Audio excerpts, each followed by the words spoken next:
நல்லா குட்டை மூஞ்சி அழகான மாடு, நல்ல பை செட்டுலாம் பாருங்க 20 லிட்டருக்கு மேலதான் கறவை வரும் இந்த மாடு. நல்ல உடசல் மாடுனா.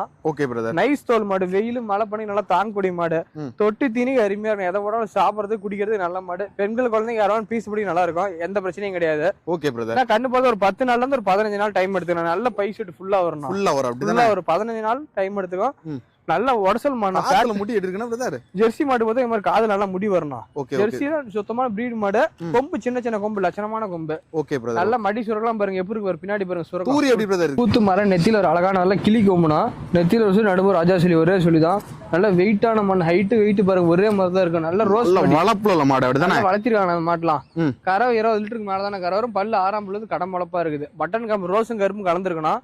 நல்ல வெயிட் மாடு, செம்புத்து வரனால பால் எஸ்னா ஃபேட்டுக்கு பயப்பட தேவையில்லாம். Okay brother. எஸ்னா ஃபேட்டுலாம் பயப்பட தேவை. நல்லா கறவை வரணும். நல்லா ஜம்முன்னு கறக்கணும். ஜம்மு நல்லா வெயிட் பண்ண தோரணையான மாடுனா. மட்டி எப்படி இருக்குன்னா? மடி நல்லா ரோஸ் பண்ணி நல்லா பை வைக்கணும். ரோஸ் மடினா 15 நாள்ல இருந்து ஒரு 20 நாள் டைம் எடுத்துக்கணும்.